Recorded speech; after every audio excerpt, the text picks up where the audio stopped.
Meus irmãos, bom dia, que a graça e a paz seja com todos, amém. Vamos abrir a palavra de Deus, o livro do profeta Ageu, um dos chamados ou conhecidos como profetas menores. Está ali um dos últimos livros do Antigo Testamento na nossa Bíblia, Ageu, Zacarias e Malaquias. Então, se você não consegue achar Ageu, vá para Malaquias e vá voltando devagarinho. Ageu no capítulo 1, verso 1 a 15, todo este capítulo.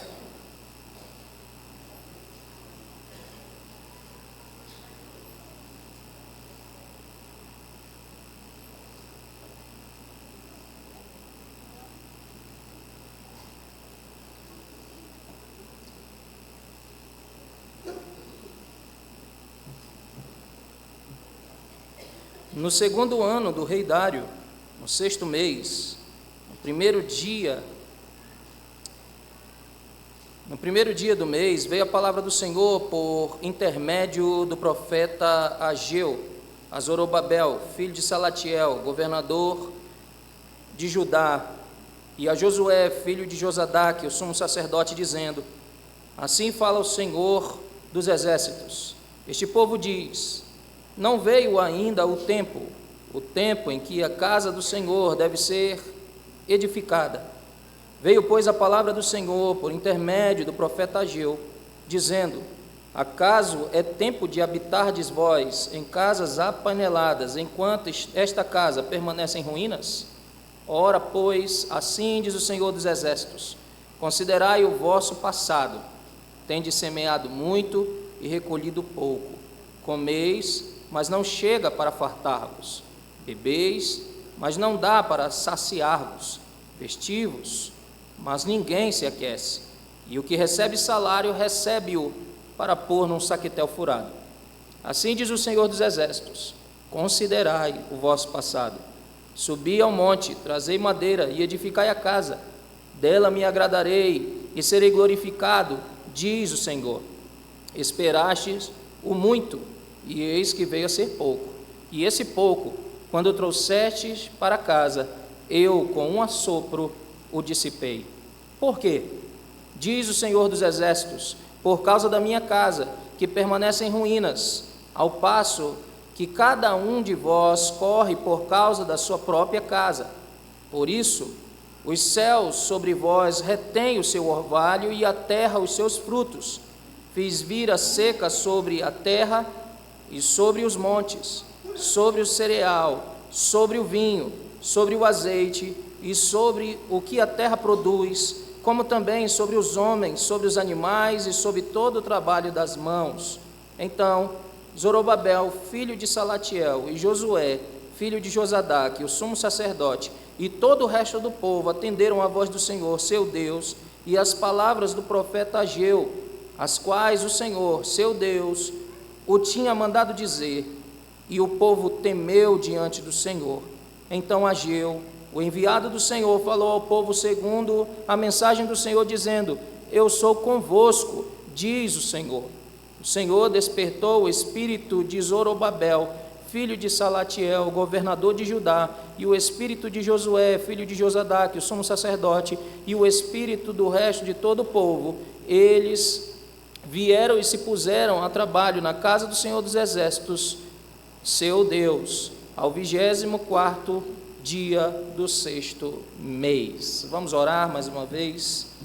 Pai celestial, ao nos curvarmos em Tua presença e nos achegarmos a Ti como Teu povo, somos um povo necessitado e a menos que o Senhor venha e nos abençoe, a nossa adoração é em vão. Vem, Santo Espírito, e abre as Escrituras para nós nesse momento. Foste Tu quem inspiraste essas palavras. Concede então, ó Senhor, que possamos, após lê-la, também marcá-la em nossos corações, aprendê-la e absorvê-la internamente, por amor de Jesus Cristo, Teu amado Filho, no nome de quem nós oramos. Amém. Quantos de vocês têm colocado Deus em primeiro lugar? acima de tudo? Essa pergunta, ela soa nos nossos corações como um chamado, desafiando-nos a refletirmos sobre as nossas prioridades.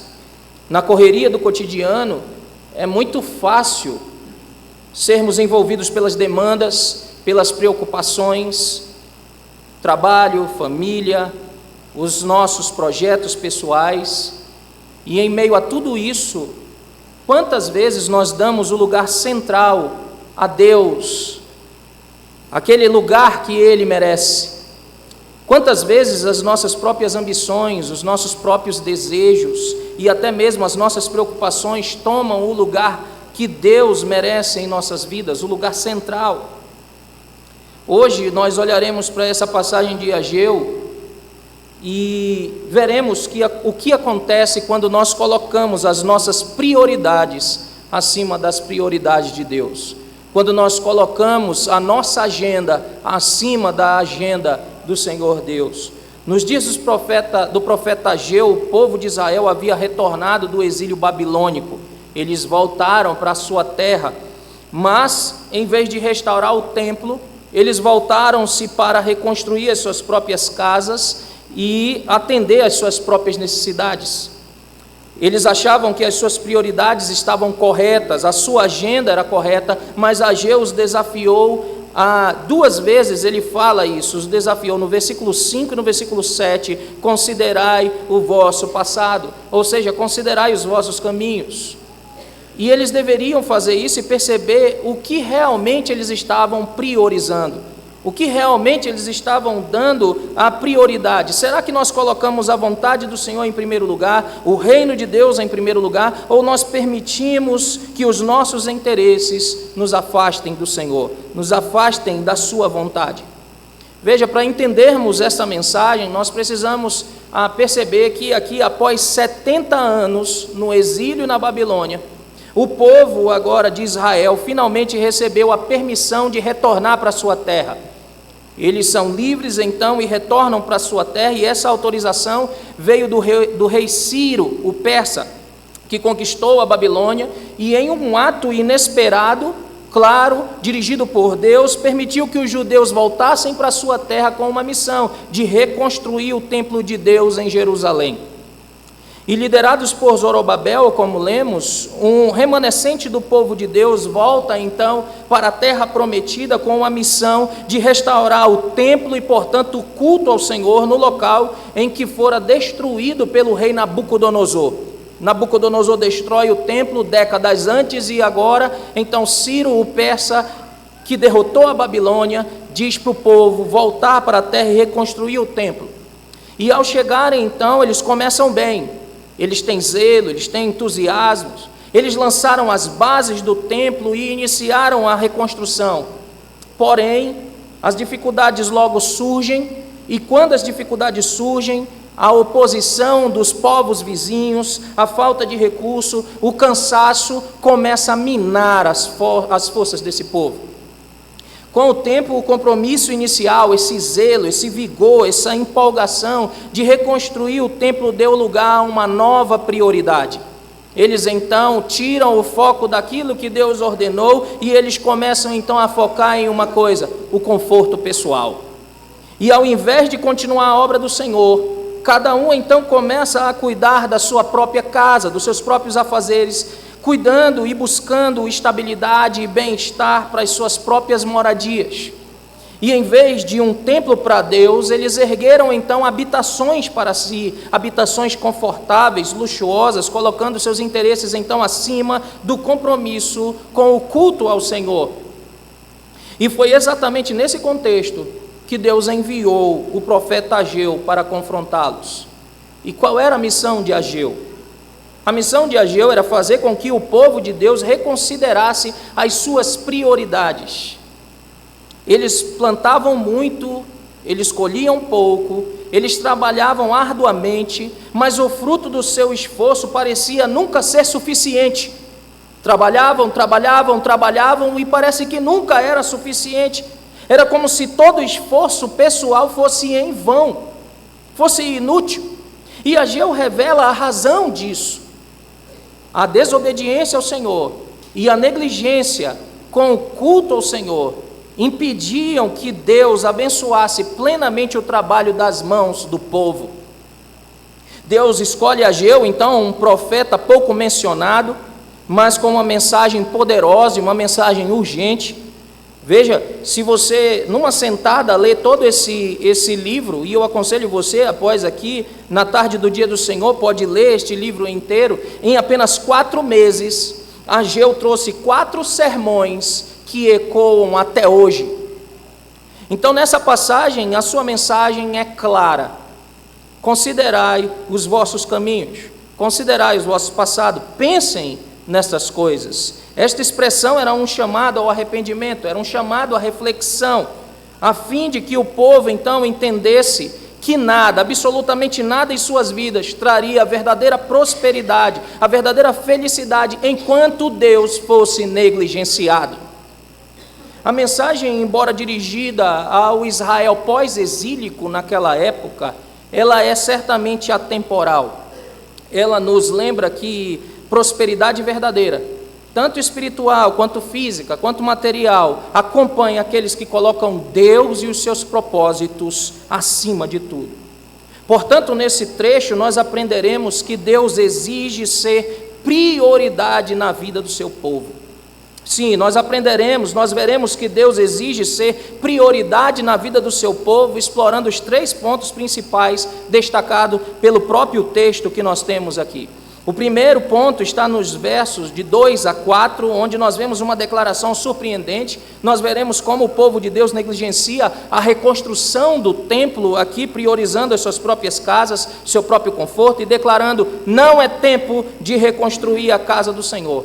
O segundo ponto está do 5 ao 11, o que há uma constatação deprimente e um chamado muito claro do Senhor, porque Deus adverte que uma vida focada em interesses pessoais, ignorando o seu chamado, leva apenas à frustração. Portanto, convoca o povo a colocar a sua obra acima de tudo, retomando a construção do templo. E por fim, dos versos 12 ao verso 15, nós veremos uma resposta notável, porque o povo ali, unânime chamado, ou obedecendo o chamado de Deus, o povo unido, o povo obediente, retoma a obra do templo, e então eles demonstram confiança na presença divina e disposição para colocar Deus no centro das suas vidas, e dessa forma eles recebem bênçãos e garantias que evidenciam o favor e a aprovação divina. Nós veremos essas 3 coisas hoje. E então, em primeiro lugar, do verso 2 ao verso 4, nós vemos que Deus exige ser prioridade na vida do seu povo, porque muitas vezes nós priorizamos os nossos próprios interesses no lugar dos interesses de Deus, e ainda nós temos o trabalho de racionalizar essas coisas. Podemos ver isso na declaração do povo de Deus, expressa aqui no verso de número 2, olhe novamente, eles dizem: assim diz o Senhor dos Exércitos, este povo diz: não veio ainda o tempo em que a casa do Senhor deve ser edificada. Veja, essa afirmação parece muito simples, mas ela revela uma atitude de profunda negligência para com Deus, de profunda negligência para com a vontade do Criador, com a vontade do Redentor. O povo que havia sido restaurado milagrosamente do exílio, tinha sido liberto pelo próprio Senhor, trazido de volta a Jerusalém, agora afirma que o momento de reconstruir o templo, a casa de Deus, o centro da vida espiritual de Israel, o local de culto, ainda não chegou. No entanto, esse adiamento era uma justificativa para quê? Para priorizar as suas próprias necessidades, a sua própria segurança, o seu próprio conforto. Lembrem-se que a cidade está completamente destruída. Eles estão reconstruindo não apenas as suas casas, o dever não apenas de reconstruir o templo, mas também os muros de Jerusalém que foram destruídos.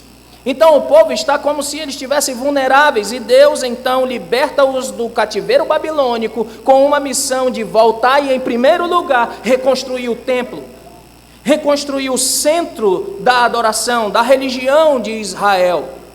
E isso é muito interessante e você deve guardar isso.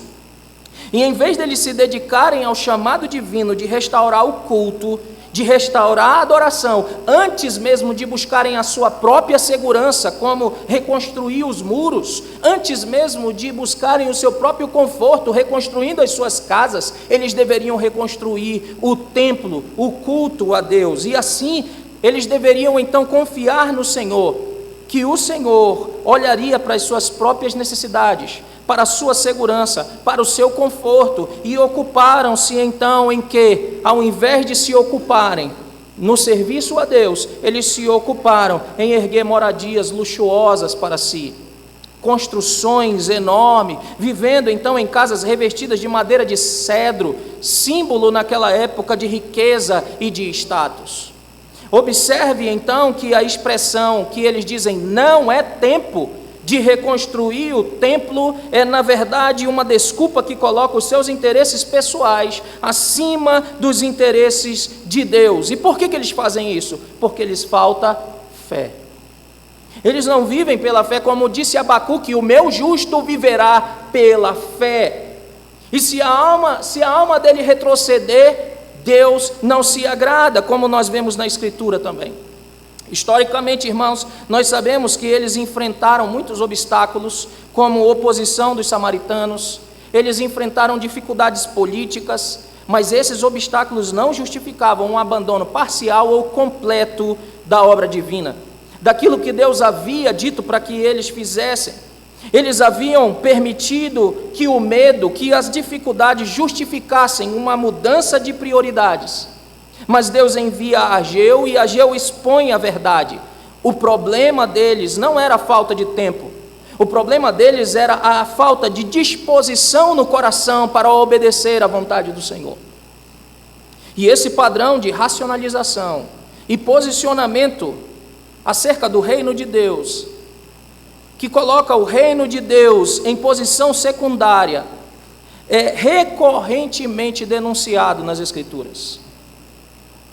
Para nós ganharmos tempo, eu quero apenas aludir a uma passagem para vocês, em Lucas capítulo 9, por exemplo, no verso 59 ao verso 62, onde nós vemos uma passagem que há pessoas ali dizendo a Jesus que desejavam seguir a Jesus, mas sempre eles tinham uma condição.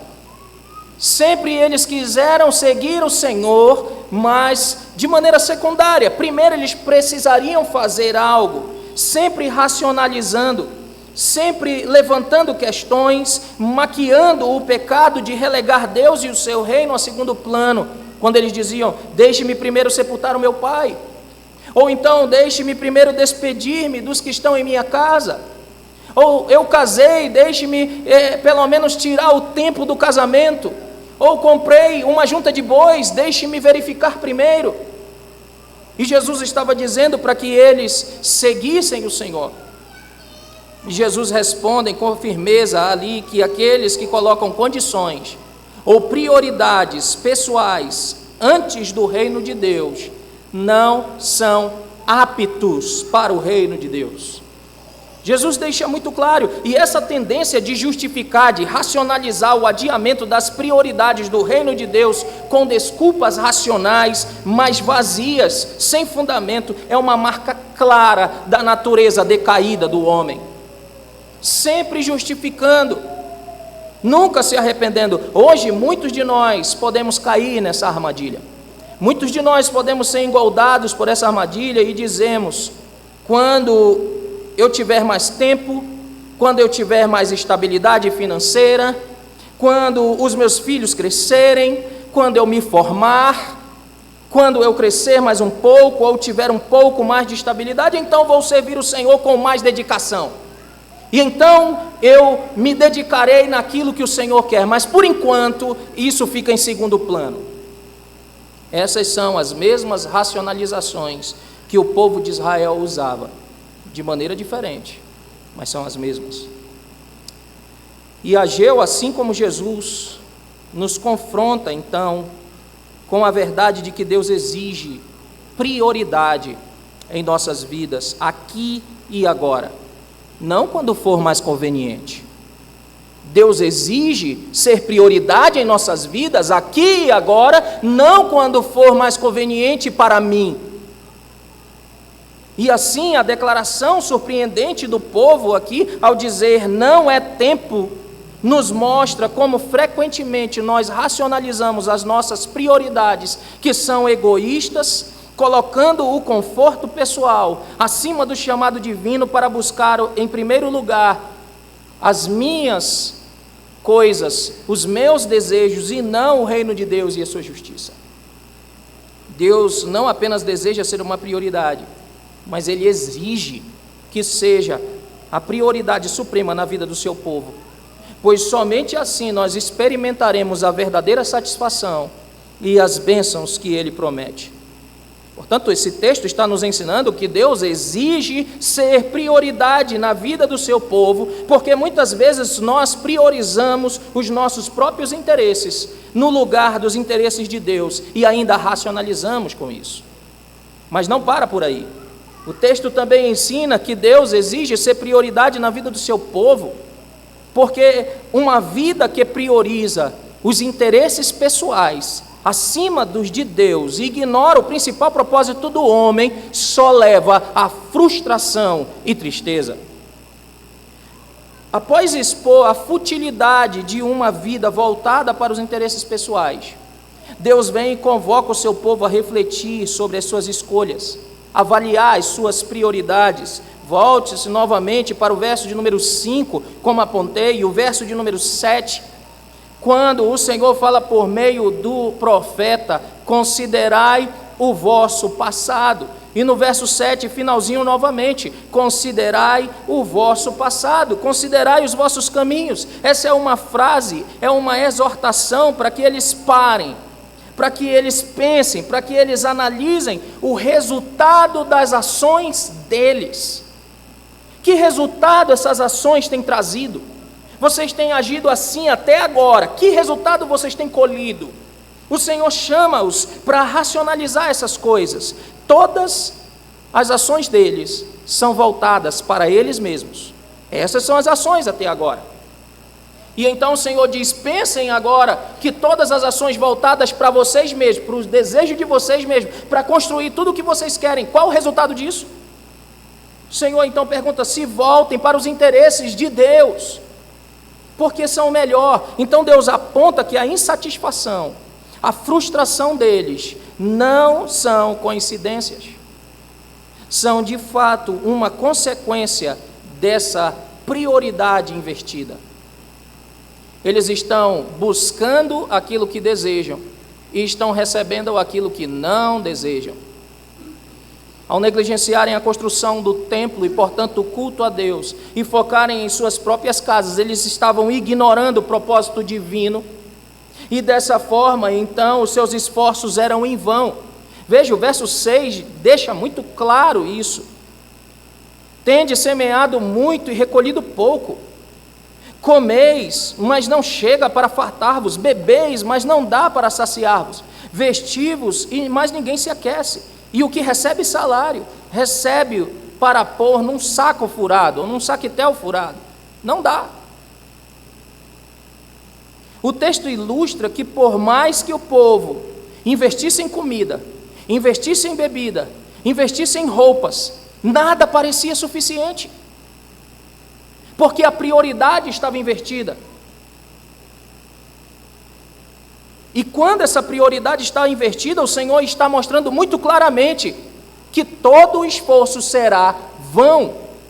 E isso daqui, é claro, é um eco do que o Salmo já diz, que é inútil levantar de manhã cedo, comer todo aquele pão que vocês granjeaste, se o Senhor não for com a casa, se o Senhor não for com a cidade, em vão vigia o sentinela, em vão edifica aquele que está construindo. É isso que o Senhor está dizendo. A prioridade é o reino de Deus e a sua justiça na vida do seu povo. E se for o contrário, é isso que acontece.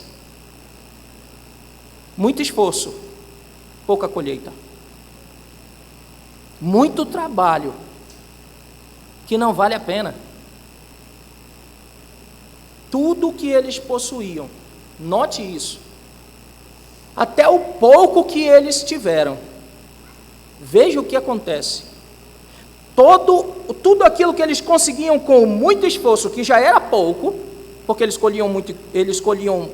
plantavam muito, mas colhiam pouco. Mesmo esse pouco, é como se Deus estivesse soprando as suas colheitas e os seus ganhos. Veja o verso de número 9. Esperaste o muito, e eis que veio a ser pouco. E esse pouco, quando vocês trazem para a casa de vocês, eu com assopro o dissipo. E por quê? Por que acontece isso? Veja o que o Senhor Deus responde. Por que essas coisas estão acontecendo? Diz o Senhor dos Exércitos: por causa da minha casa que permanece em ruínas, ao passo que cada um de vós corre por causa da sua própria casa. Os próprios interesses. Você está correndo atrás do vento. É o que o Senhor está dizendo para eles.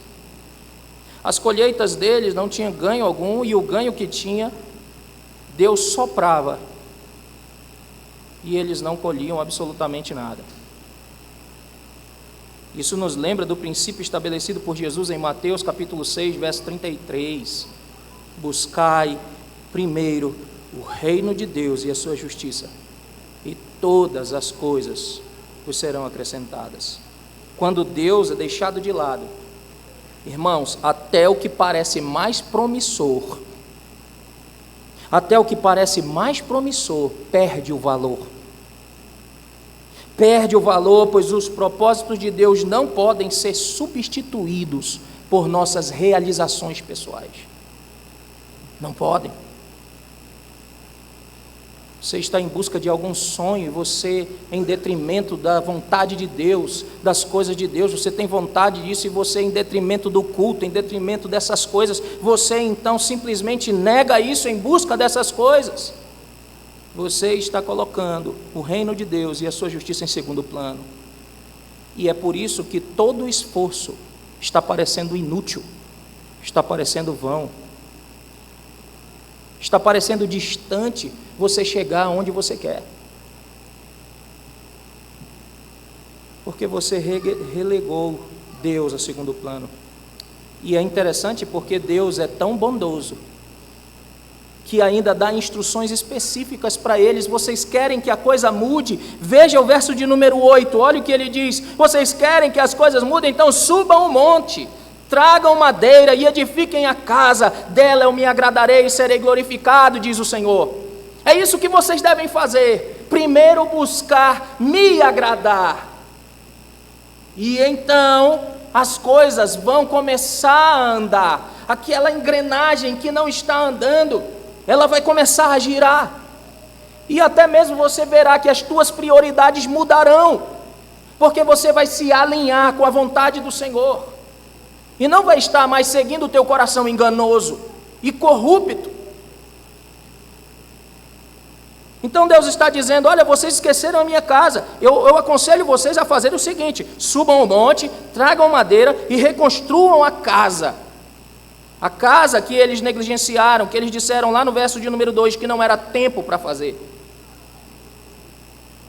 Esse comando aponta para uma ação imediata, uma resposta prática, não de lábios apenas, não um compromisso apenas de lábios, mas uma resposta prática que eles devem fazer,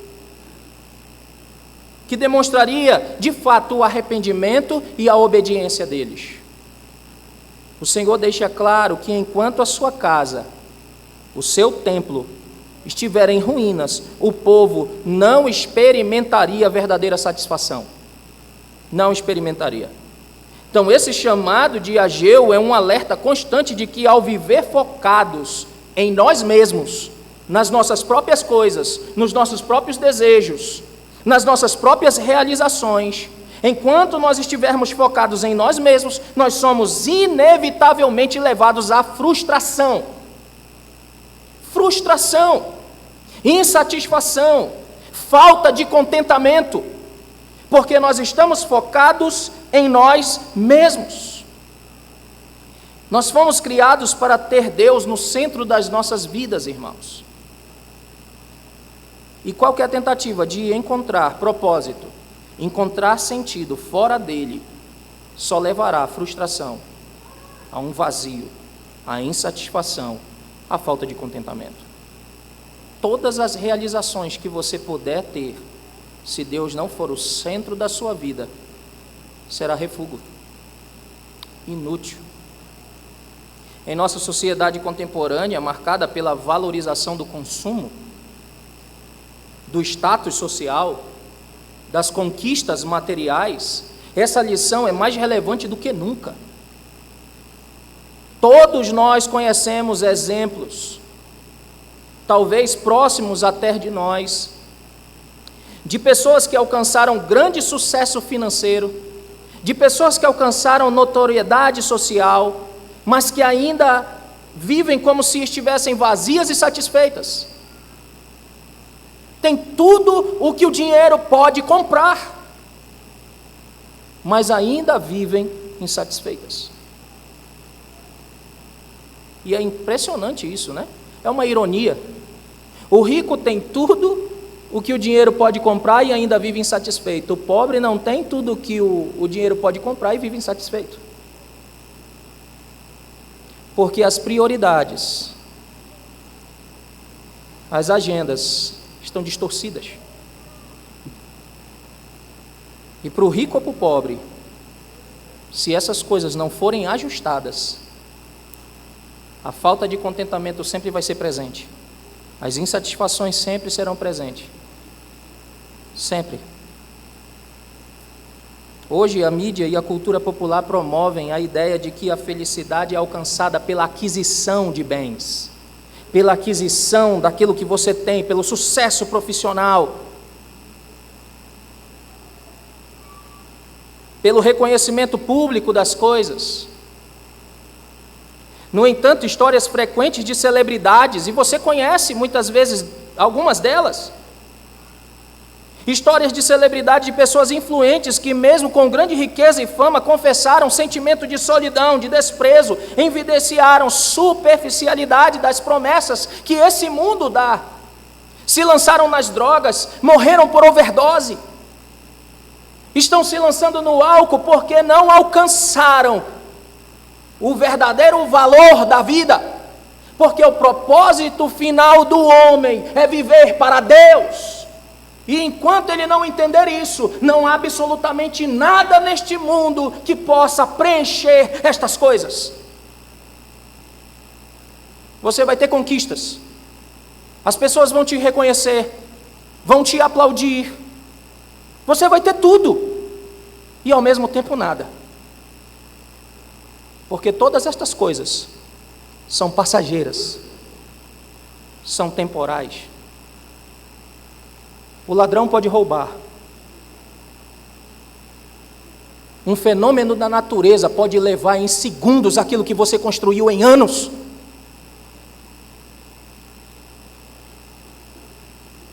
E levou toda uma vida. E em um único momento, o seu ídolo é destruído.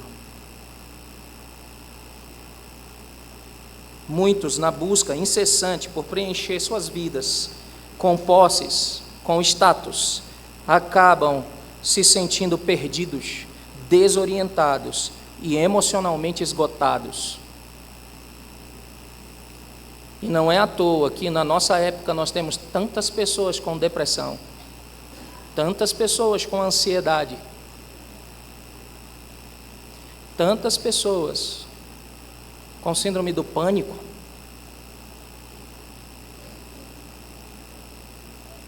Essas pessoas refletem o dilema que o povo de Israel enfrentou.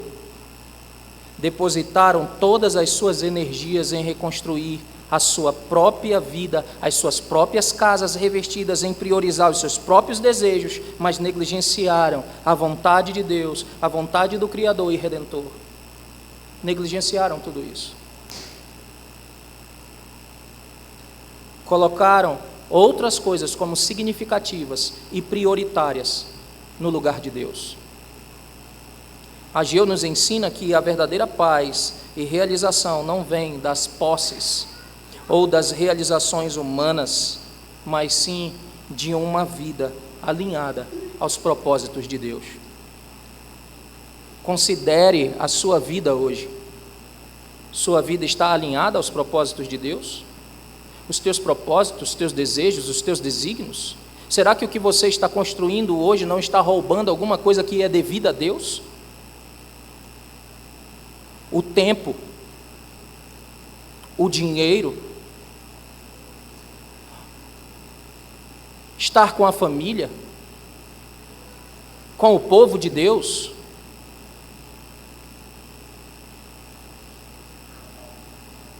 Nós constantemente, irmãos, colocamos coisas que não são ou não deveriam ser prioritárias acima daquelas que são de fato prioritárias. As coisas muitas vezes roubam o nosso foco daquilo que realmente nós deveríamos considerar importante. E é isso que o Senhor está nos mostrando. Nós devemos avaliar a nossa agenda, devemos avaliar as nossas prioridades e colocar o que é prioritário como prioritário e secundário como secundário. Ele nos chama a reavaliar o nosso estilo de vida, a perguntar se nós estamos de fato colocando o reino de Deus e a sua justiça em primeiro lugar, como Jesus nos ensinou. O chamado claro do Senhor para considerarmos o resultado das nossas ações nos desafia aqui a fazer reflexão, introspecção sincera e nos perguntarmos em que temos investido o nosso tempo e as nossas energias, os nossos recursos. Ao priorizarmos Deus e a sua vontade, a sua obra no mundo, nós reconhecemos que todas as outras coisas têm o seu devido lugar. Porque nós cremos o principal objetivo do homem, o fim principal do homem é glorificar a Deus. E quando você fala de principal, você está dizendo que há outros, mas o principal, o que está acima de tudo, é glorificar a Deus. Então, por toda a Escritura, nós vemos isso. Se eu como, eu devo comer para a glória de Deus. Se eu bebo, eu devo beber para a glória de Deus. Se eu me divirto, eu devo me divertir para a glória de Deus. Se eu trabalho, deve ser para a glória de Deus. Se eu estudo, deve ser para a glória de Deus. Tudo, absolutamente, em nossa vida. Não há fragmentos da vida onde isso é de Deus e isso é meu. Isso é de Deus e isso é outra coisa. Não. A nossa vida, a vida do crente é corandel, a expressão de que nós estamos diante de Deus quando fazemos qualquer coisa.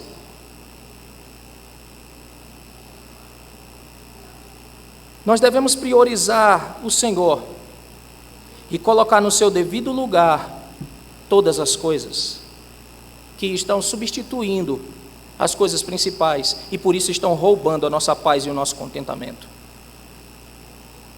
Essa reorientação das prioridades não é um exercício fácil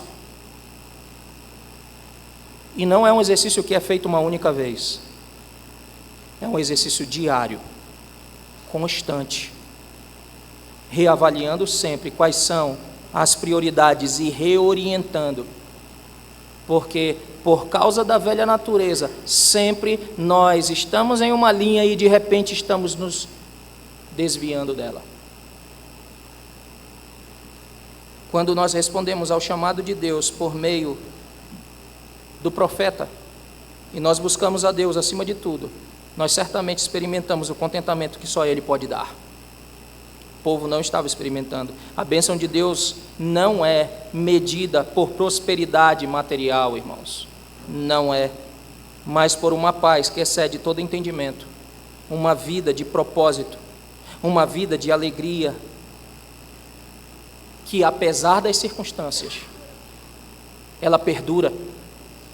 Por isso o apóstolo Paulo pode dizer: eu sei ter escassez, sei ter abundância. Eu sei estar contente em toda e qualquer situação, porque essas circunstâncias são secundárias em sua vida. E quando essas coisas são secundárias, você pode declarar: Deus deu, Deus tirou, bendito seja o nome do Senhor. Você pode declarar, quando Deus é a sua prioridade: ainda que Ele me mate, nele eu confiarei. Não há dúvidas do caráter divino, não há dúvidas de quem Ele é e do que Ele faz por nós. Quando Deus é a nossa prioridade. Mas quando Ele não é, certamente, irmãos, nós correremos atrás do vento.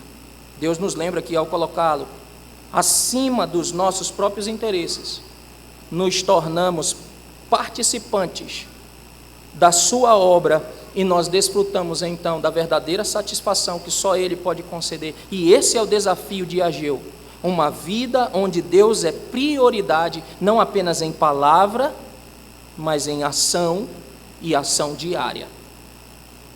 É assim que o texto nos ensina que Deus exige ser prioridade na vida do seu povo, porque uma vida que prioriza os interesses pessoais e ignora o principal propósito do homem só levará à frustração, que nos leva ao terceiro e último ponto.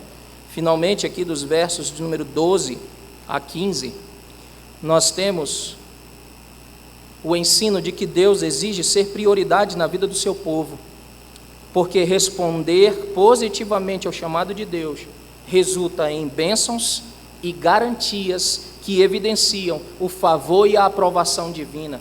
Veja, após ouvir a mensagem de Ageu, o povo, incluindo os líderes, Zorobabel e Josué, eles respondem com uma unidade, unânimes, em obediência. E o impressionante aqui é que cerca de um mês após o primeiro sermão do profeta, nós vemos uma transformação extraordinária no povo. Aquilo que havia sido negligenciado por tanto tempo, agora é retomado. E não apenas retomado, mas é retomado com disposição e reverência.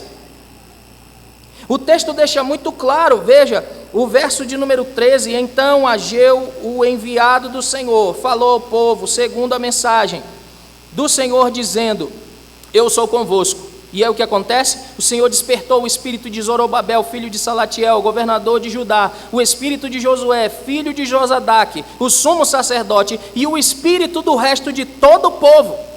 Eles vieram e se puseram ao trabalho na casa do Senhor dos exércitos, seu Deus. Eles obedeceram a palavra do Senhor, e a palavra de Deus então quebrantou o coração desse povo, o coração dos seus líderes, e gerou uma mudança de atitude.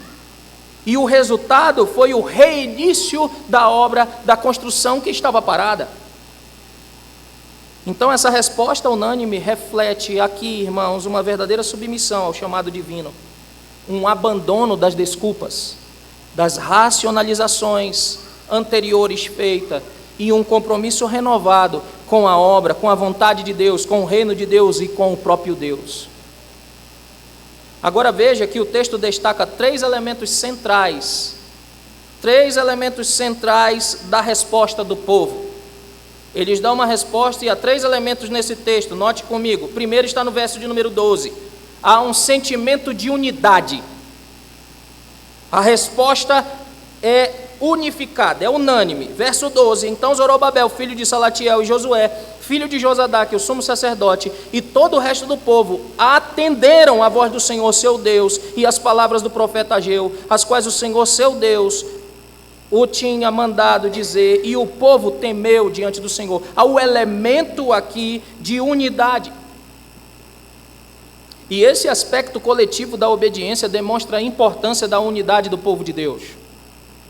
Uma comunidade que se compromete conjuntamente de um só pensamento, com a missão divina, deixando de lado os interesses pessoais, deixando de lado picuinhas que não são aquilo pautados na Escritura, para se concentrar num propósito maior, no propósito do Senhor. Quando o povo de Deus responde unido, o impacto da sua ação se torna ainda mais poderoso e abençoado.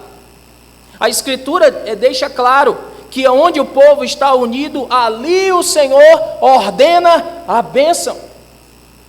O povo unido, então o Senhor ordena a bênção, e esse é o primeiro aspecto, a unidade na resposta para aquilo que Deus está dizendo. O segundo elemento central dessa resposta do povo é que Deus declara uma palavra de consolo e garantia. Note no verso de número 3, ele diz: eu sou, ou eu estou convosco, diz Javé.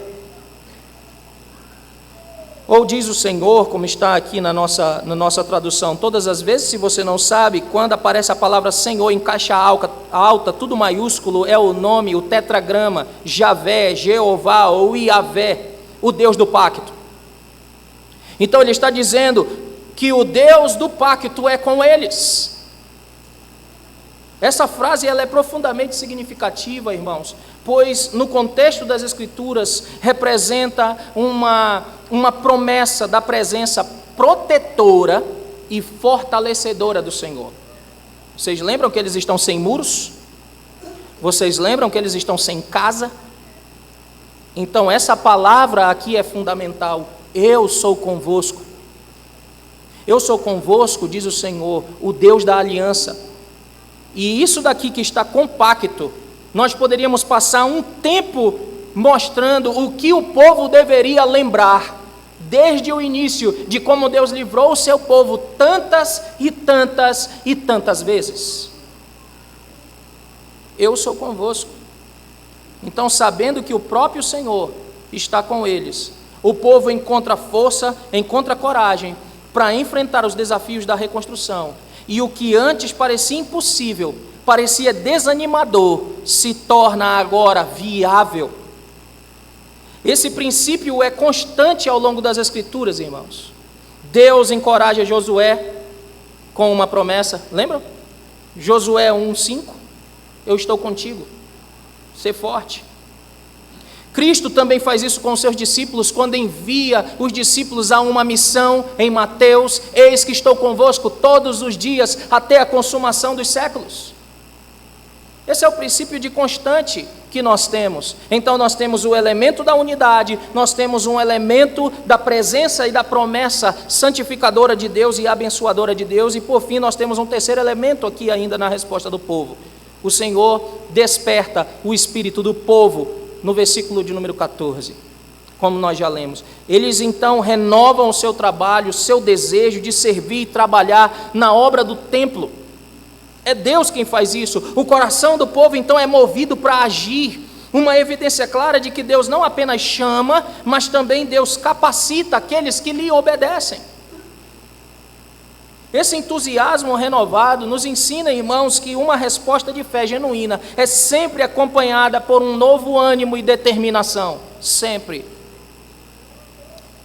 Sustentada então pela ação do Espírito Santo, essa fé nos impulsiona a cumprir a vontade de Deus com vigor, com um propósito renovado, transformando então o nosso serviço ao Senhor em algo que traz verdadeira alegria e verdadeiro contentamento, não peso, mas verdadeira alegria, verdadeiro contentamento em servir ao Senhor, de estar com o seu povo, de obedecer a sua palavra.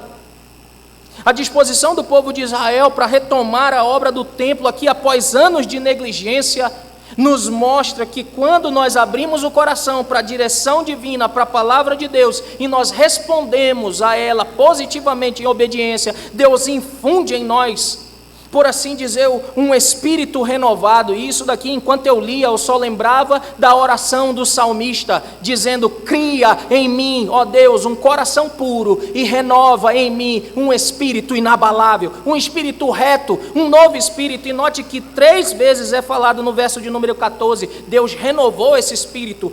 Deus então colocou uma nova chama nesse espírito. O espírito despertou o espírito de Zorobabel, despertou o espírito de Josué, despertou o espírito de todo o povo.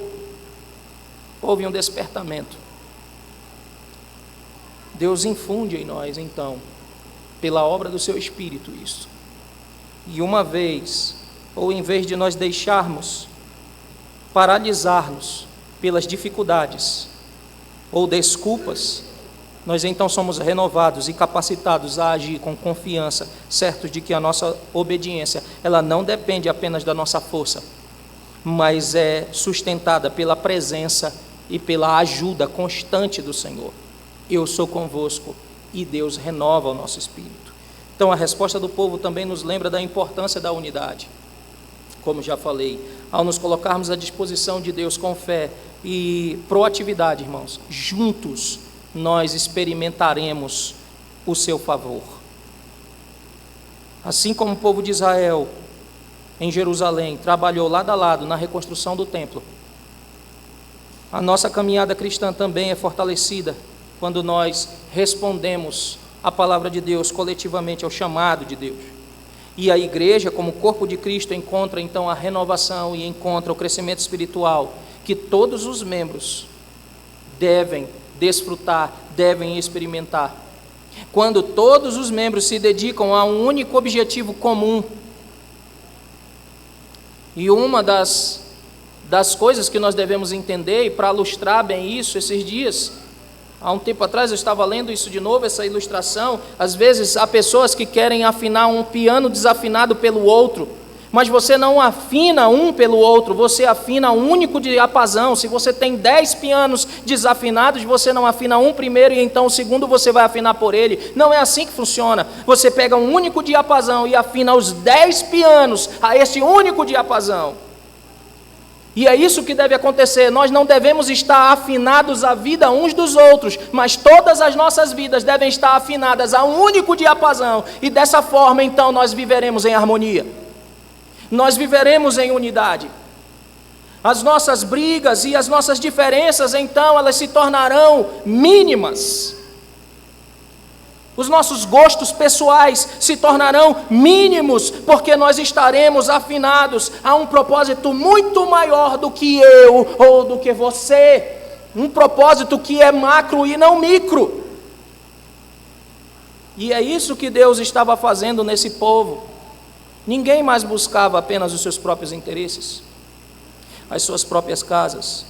Então o exemplo de Israel nos desafia hoje a responder ao chamado e à tarefa que Deus coloca diante de nós, com o mesmo zelo, com a mesma prontidão.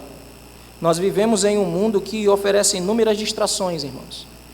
E nesse mundo nós somos chamados a focar naquilo que é eterno e a realizar a vontade de Deus em nossas vidas. Se nos dedicarmos ao serviço com um coração renovado, com um coração confiante na promessa da sua presença, da sua renovação, nós veremos o impacto dessa obediência em nossas vidas e na vida daqueles que estão ao nosso derredor. Deus se agrada e se faz presente quando Ele é a prioridade, e isso transforma completamente a maneira como nós vivemos, como nós enxergamos a vida. E essa atitude de obediência, essa disposição não apenas cumpre o nosso propósito como filhos de Deus, mas também gera um testemunho vivo de fé. Vivifica-nos, ó Deus, vivifica-nos, ó Deus. Ao colocar Deus no centro das nossas ações e viver para a sua glória, viver para Deus, nós demonstramos ao mundo o valor e a importância de uma vida dedicada ao Senhor. Deus deseja que a nossa fé, irmão, seja refletida em nossas escolhas e em nossas atitudes diárias. E quando nós respondemos ao seu chamado, a nossa vida se torna um testemunho visível do seu amor e da sua graça. Portanto, em cada desafio, cada oportunidade, cada tarefa, a nossa disposição de obedecer a Deus, então, vai nos moldar, porque a nossa visão é para a eternidade. Não nos guiamos por vista, nos guiamos por Ele. Nos guiamos por fé, cumprindo então o propósito para o qual nós fomos criados: viver para a glória de Deus e fazer a diferença no reino de Deus. Que o Senhor nos ajude a obedecermos a sua palavra. Amém.